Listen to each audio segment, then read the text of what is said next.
You must go and listen to Simon Ekpa, who is doing a very fantastic job. Very great job that Simon Ekpa is doing. Very, very, absolutely fantastic job that he's doing. You must listen to him and share his videos accordingly. Very, very important. He is bringing a new dimension to this very awareness that we are making, and you must listen to him. Very, very important. I am standing gidigbam. Gidigbam. Nobody is talking about the agreement and how Nigeria become a country from amalgamation to fake independence to today present Nigeria. They put it under the carpet because nobody have risen up to challenge them. Nobody have risen up to question the existence of Nigeria until now. That thing they are avoiding to discuss, that particular existence of Nigeria or continuation of Nigeria, they have been avoiding to discuss, will be forced to discuss the continued existence of Nigeria as a country. They are not discussing it. What was the agreement of 1914? What was the agreement thereafter? Independent. What happened for after the 100 years of Nigeria? Nobody is discussing it. Our own British mandate terminated in 2014. That was when the British mandate terminated. When they say you have 100 years, after that we decide. Smoke without fire, Pastor. The Sultan of Sokoto is currently in the United Kingdom begging the UK Parliament to please beg Finland not to release Simon Ekpa, saying that Simon Ekpa release might divide Nigeria. And the Finnish government too, we don't know the side they are. Pastor, you think Simon Ekpa release might divide Nigeria? And why has the South Africa gone to beg the UK government to help them beg the Finnish government to see old Simon Ekpa in detention, not to release Simon Ekpa? Pastor, what is happening, sir? Good morning, good afternoon, good evening, good night, wherever you're watching us from. I remember one and the only Benjamin Johnson SS Nati, aka the Biafran evangelist.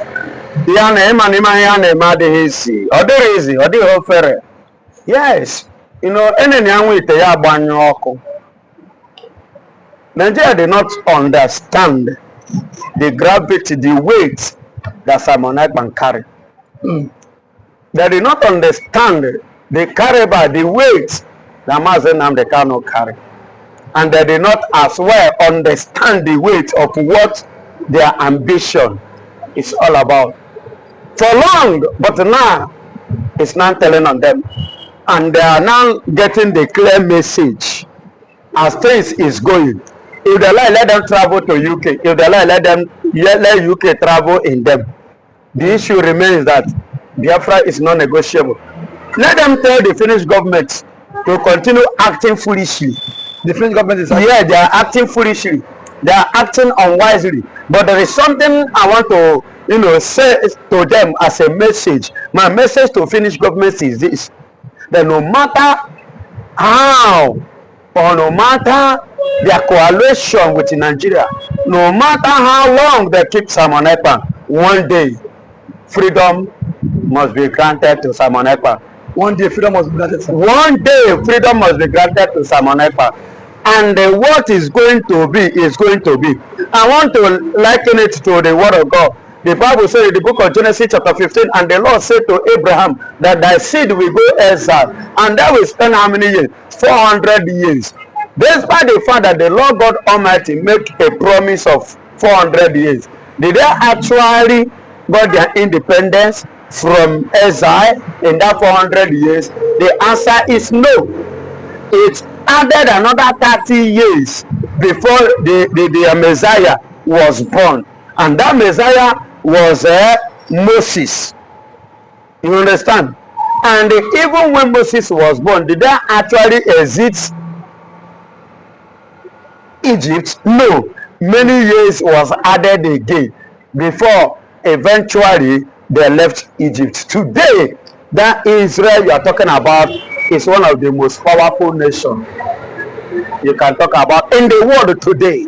So listen to me, it doesn't matter how long, it doesn't matter the hanky-panky that the Finnish government is playing regard to this, just like the same way Nigeria is playing it regard to the case of nnamdikanu with Tomato Show and Co. Listen and listen good. All their deception character, deception attitude, deception pattern will not help Nigeria.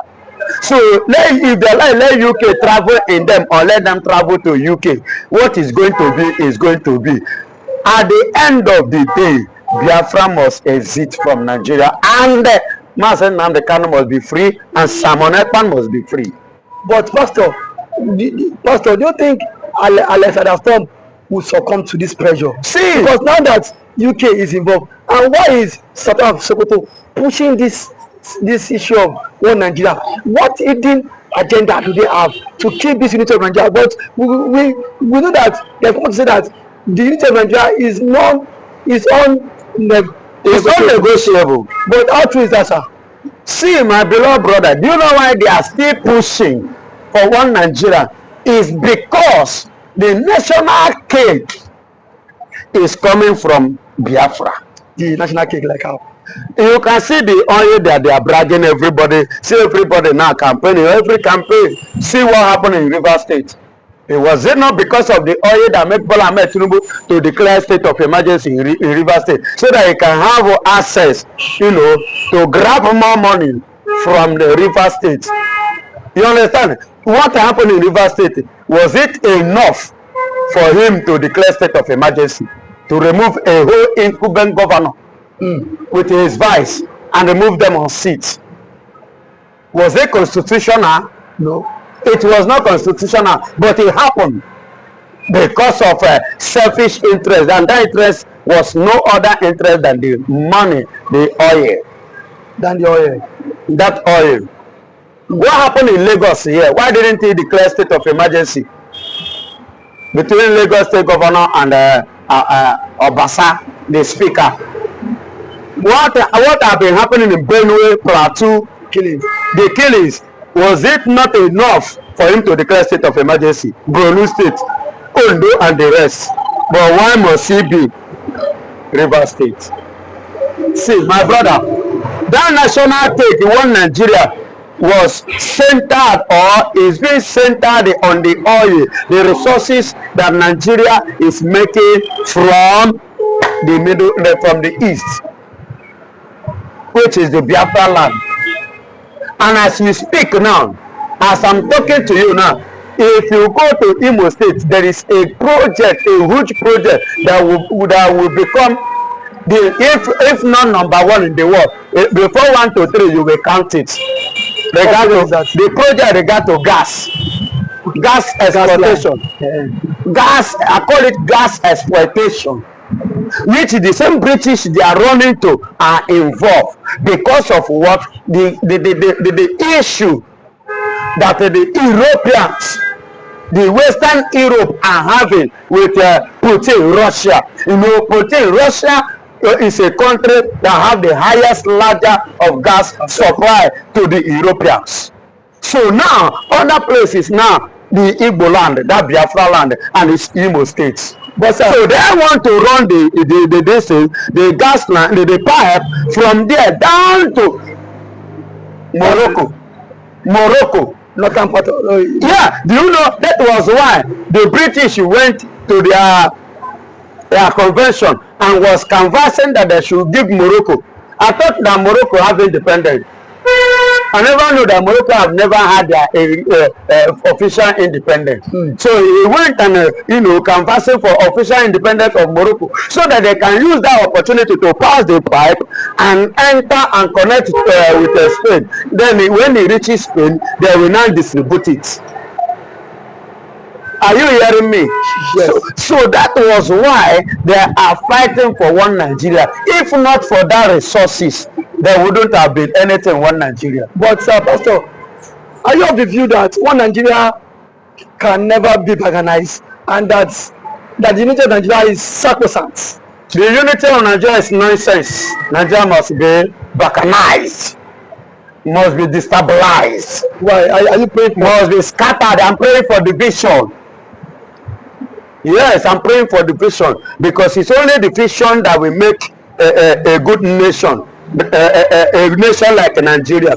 See, my brother, if you really want development, because the British are very, very wicked, they are evil.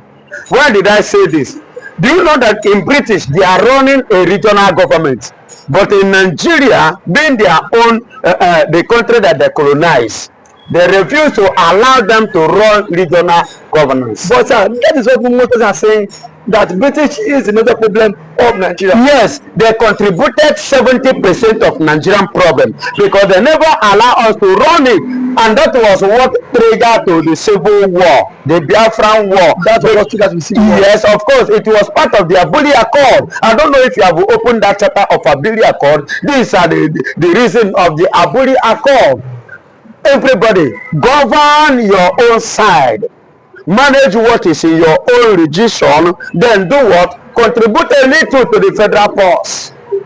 And by doing that, you are equally giving hand for what? Development of every locality of the states. And sir, nobody will be wearing cattle from one cattle to another cattle. And nobody will carry a cow from Borno state, come to Ebonyi state and kill my sister and rape my sister and kill my mother and my father in the farm, and at the same time destroy the crops. Nobody would have ever done that, because before you're coming, there are terms and conditions that you must meet before you will be allowed to even make such move. If at all you should be allowed. Lastly, before I let you go, Pastor, do you think Southern Mission in the UK would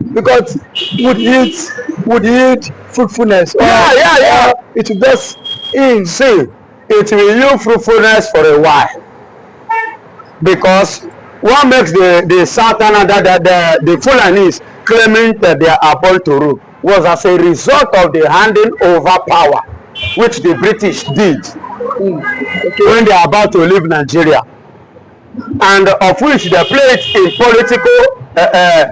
political solemn. And how do I mean by political solemn?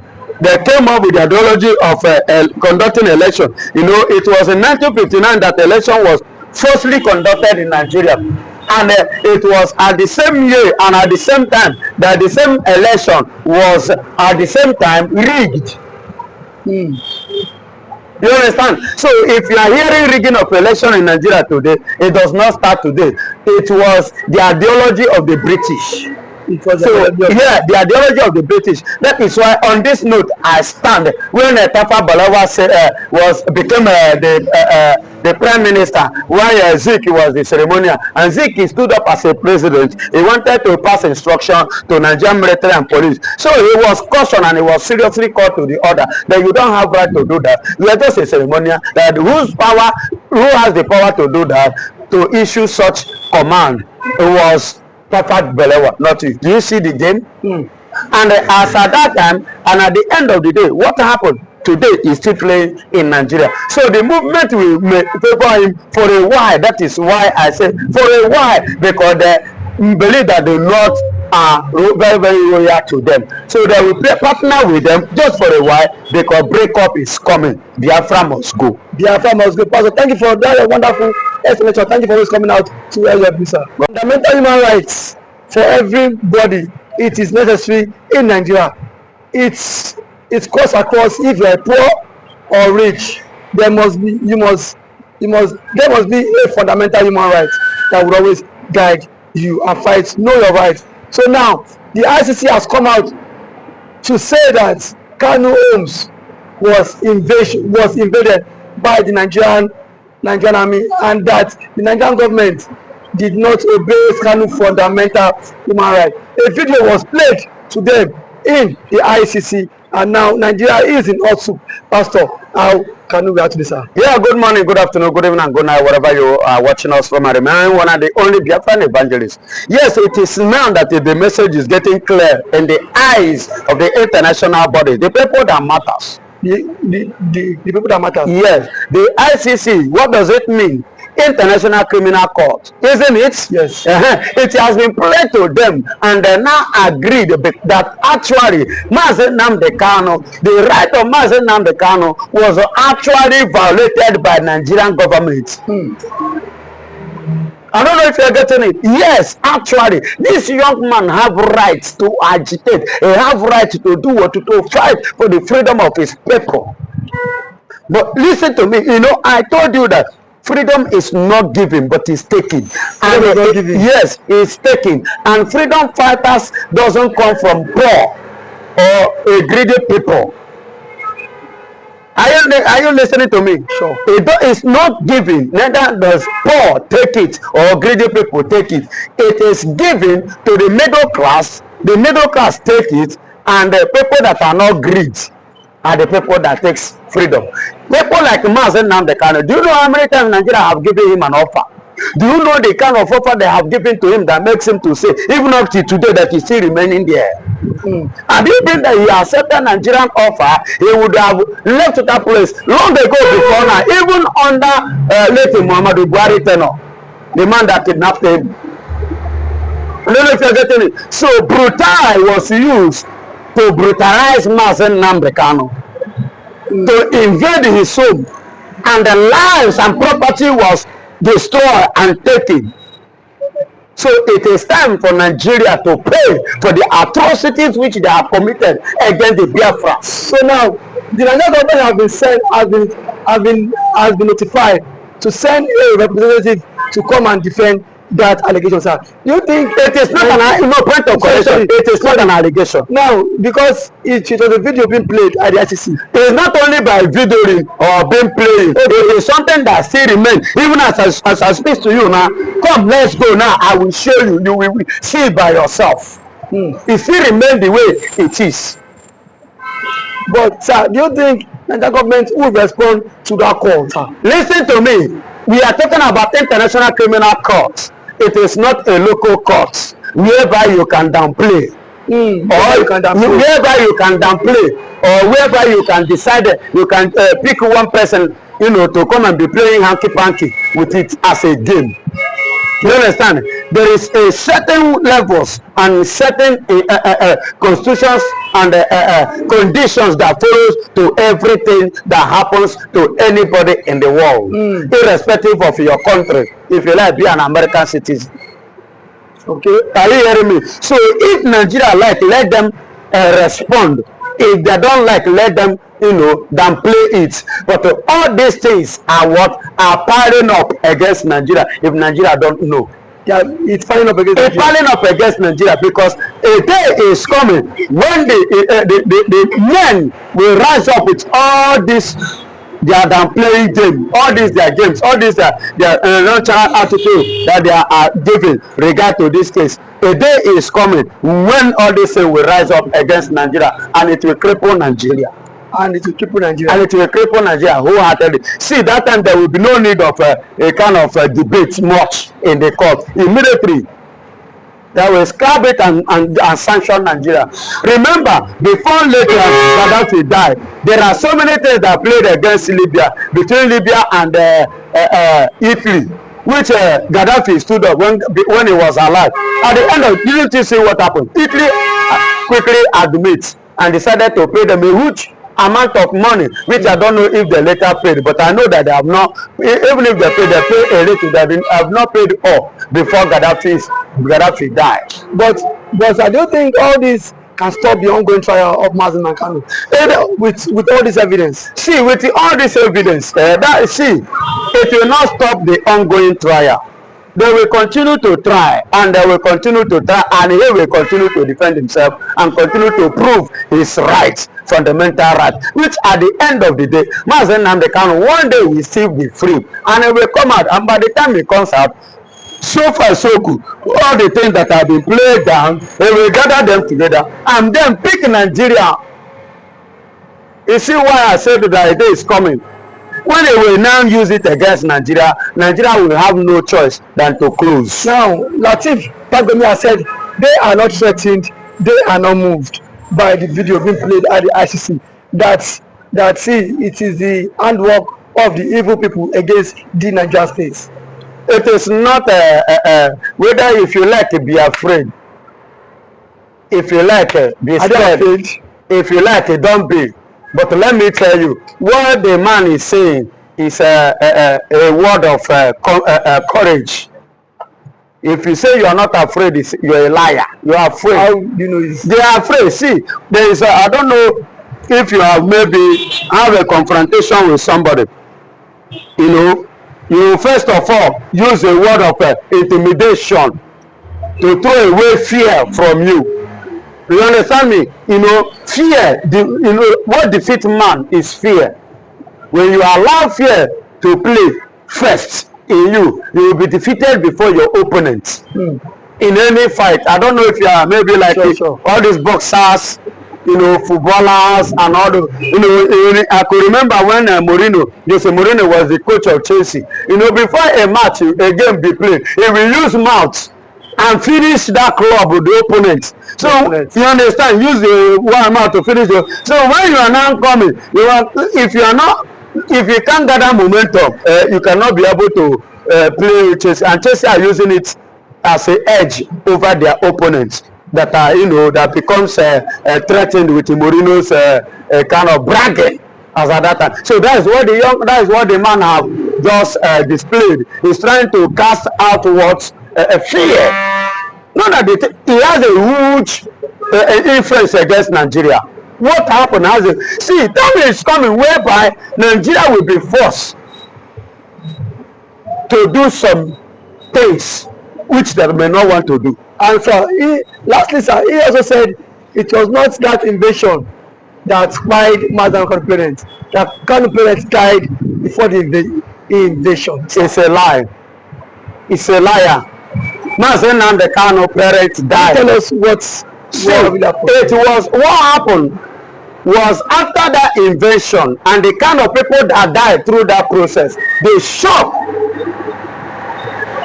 That shock now grieved Mazen Kanu parents. Shock. Yes. The shock of what happened to their son, their home, and the people, the followers of their son. And there was no warrant of arrest. And there was no warrant of arrest, nothing like a notice, nothing like invitation, none. Unaware. If not for God's intervention in the life of Mazen Kanu, indicating that it is not yet time for him to die, that he must live to achieve this dream, because he is God sent for us, the Biafrans. It's God sent. It's a God sent, and that is why you see he escaped it, because he must live to fight in another day. A hero doesn't die in the war. So an hero must live to fight. A hero must live to fight another day. But lastly, what is your advice to the ICC, and what is your advice to the Nigerian government, sir? My advice to Nigerian government is that the Nigerian government should do what? Answer the ICC. They should go there and defend themselves, because this is something. Yeah, they should go and defend themselves. After all, they committed it. Did they commit the crime? Yes, they committed it. And that's why we have to be very, very careful when taking some actions, irrespective of the position you might have found yourself. Do not allow that your position to get into your head. Follow the procedure, so that in a time like this, you will not have much to defend. Okay. Then in the side of the ICC, I give them kudos. Let them rise up, not just by watching it and playing it, or giving an invitation to Nigeria. They should follow the due process, and if there is any sanction against Nigeria, they should not hesitate in doing that if Nigeria fails. If there's any sanction, there's no anything at all that follows that. What if the sanction affects me and you? My brother, I am a Biafra, I'm not a Nigerian. Okay. Thank you for always coming out to help. God bless you. Thank you so much, sir.